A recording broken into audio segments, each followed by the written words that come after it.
So here's one for you. What has German guns, German bombs, yet is going in the Italian tree? And won't you start the music, get into it, won't you dance with me? Find the bass and lose it, you can do it, won't you dance with me? Move your feet and feel in the space between. You gotta give yourself a moment. What is going on, guys? It is your boy Garage Gaming here, and I'm coming at you at 2 AM in the morning, so expect a lot of mistakes with my speech. This is going to be very painful unless we do this very quickly. So, the Devblog is titled the I.A.R. 81C supporting the Axis. I'll just read as follows. In short, the first aircraft produced in Romania in War Thunder, a premium of the second rank, ease of controllability, armed with two 20mm German MG 151-20 cannons with a large amount of ammunition and machine guns. See, I want to know who the fucking person is who writes these devlogs in English, because they've translated into English, but they need to take a school in fucking grammar because they can't structure a sentence correctly. Who writes a sentence like that? You fucking moron. But continuing. The I.A.R. 81C is the final wartime modification of one of the most well-known domestically produced Romanian World War II military aircraft. No breaks in the sentence at all. Like, fucking go to English school, you piece of shit. This aircraft model has been created by one of our players, Vitaly Vostokov, aka Nova 29R, and thanks to the War Thunder revenue share program, the I.A.R. 81C will once more take to the skies as a new user-made vehicle, coming to the game with the upcoming update 1.79. Shit. Well, that is a rather long history section, but I have not skipped out on that in the past, so I'm just going to do it now. After fulfilling several government and license contracts, the relatively young I.A.R. Industria Aeronautica Romana company had enough resources and technical know-how to begin developing their own fighter aircraft. Taking inspiration from previous licensed concepts, I.A.R. engineers initiated a private revenue venture by beginning working on their own fighter aircraft in the late 1937, which would later be known as the I.A.R. 80. As work was progressing slowly, the first prototype wasn't completed until spring 1939. Initial testing produced positive results, proving that the I.A.R. 80 could be considered a modern fighter despite not matching the performance of contemporary Bf-109s and Spitfires. After addressing some minor issues and upgrading the prototype's engine, the I.A.R. 80 was tested in head-to-head competition with the German Heinkel 112. Impressed by the aircraft's display, the Romanian government placed an order for 100 I.A.R. 80s to be produced, while only a limited number of Heinkel 112s were ordered for production. Despite starting production almost instantly after the order was placed, I.A.R. struggled to ramp up production as shortages on the Belgian-made FN Browning 7.92mm machine guns also became an increasing issue in the wake of the German invasion of the Benelux states. By April 1941, however, Romania was fighting with the Axis. The armament shortages were temporarily addressed. Taking advantage of the opportunity, I.A.R. upgraded their fighter with the I.A.R. 80A, increasing the number of machine guns to the initially proposed 6 and installing a more powerful engine, thus solving many of the initial concerns of the aircraft. Even prior to Romania's entry into World War II in 1941, the government was keen on modernising their stock of strike aircraft and dive bombers. The latter role would be filled by the Ju-87 Stuka. However, as Germany initially refused to permit a licensed production, the I.A.R. came up with a proposal to convert some I.A.R. 80 fighters into dive bombers, creating the I.A.R. 81. Just seriously, guys, you don't have to fucking write the morons. These machines differ only from fighter models in the initial bomb rack underneath the fuselage, capable of suspending 225kg bombs. The I.A.R. 81C was the final modification of this series, featuring upgraded MG 151-20 cannons. Compared to the previous versions, around 150 examples of this modification were produced out of the approximate total of around 350 I.A.R. 80s-81s. By the end of the war, most of the I.A.R. 81s were not used in the dive bomber role and were instead used side by side with the I.A.R. 80s as fighters, most notably taking part in the famous defense of I can't remember how to pronounce this word.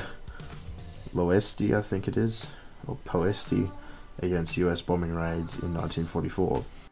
I.A.R. 80s continued their service with the Romanian Air Force after the end of World War II and even into the early 1950s before being replaced by more advanced Soviet counterparts. So that's the end of the history section. That was fucking retarded, and of course, In War Thunder, the I.A.R. 81C will be making its way into the game as the first rank for 2 premium aircraft available for the Italian aviation tree. Why the Italians? I don't know.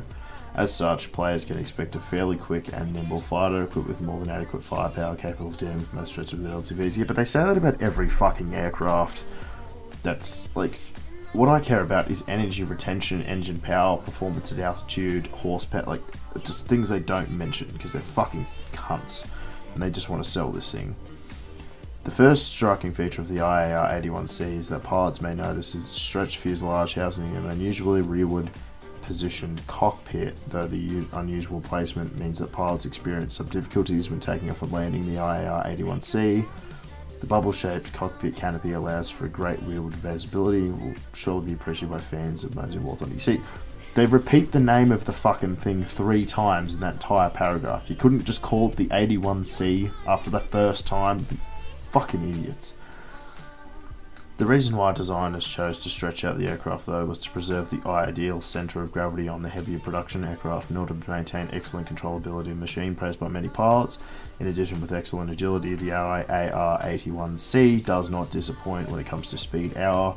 powered by a 1025 horsepower license-built version of the Genome Rhone Minstrel Major engine, the fucking stupid prick plane is able to reach a top speed of 485 km per hour and an altitude of 5,000 meters, despite certain machines such as earlier versions of the Spitfire and the BF-19 exceeding the performance of the I.A.R. 80 fucking shitbox. No shit. The aircraft will still be able to hold its own in a dogfight. No, I don't think it will be. I think a Spitfire would be able to turn this thing into the fucking ground. I think a BF-109, which would be fighting on its side, will have to carry its ass like no tomorrow. By the way, for update 1.79, we decided to locate the new aircraft with access nations that are not presented in the main game in the Italian tree. You stupid fucks. You stupid fucks.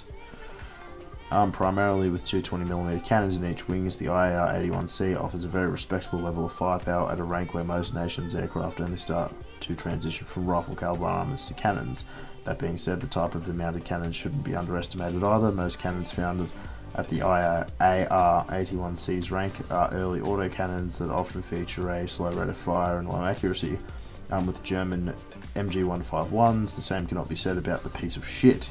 These cannons have already gained an infamous reputation in War Thunder pilots who know that any kind of destruction these cannons can inflict on mid to high tier machines, not to mention on some aircraft of the early ranks. In addition, the piece of shit can mount a single 225kg bomb mounted under the fuselage in order to engage armoured ground targets such as tanks and fortifications.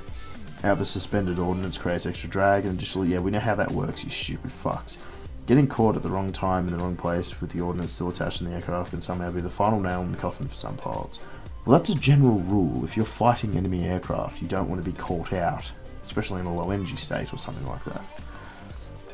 The I.A.R. 81C will become available to purchase to all War Thunder pilots in upcoming update 1.79. Stay tuned to the news for the latest development on next major update. Until then, pilots. So, we're going to have a game. Rewind this video, replay it again, and every time I say that stupid fucking name of this stupid fucking plane, you take a drink. Okay? Done. Now, what interested me about this aircraft is that I actually own the Romanian BF-109 G2 Premium, so when I recognised the decals on it, the Romanian Air Force markings, that it made me interested. But then I very quickly saw that this thing was being put in the Italian tree. Now, the reason this is stupid is because Italy don't have ground forces yet, so why would you add more aircraft for them? Sure, you know, they could play it, but then I realised AirRB is dead, so, you know, the fact that they don't have tanks yet, like, why would you put more aircraft? You're going to put the lesser-known Axis nation aircraft in the Italian tree now. Like, we already have Romanian aircraft, well, at least one, or I believe there's two, actually, in the Axis tree, like, sorry, the German tree. So, like, why would you do this? Sure, if you want to put, like, Hungarian or other fucking tanks and planes of that type in the Italian tree, go ahead. But, I mean, like, having one Romanian vehicle in one tree and then having another Romanian vehicle in another tree, to me, that's just dumb. Anyway, I think this thing is just going to be a piece of shit. I don't really care about it, to be quite honest. I'm not buying it.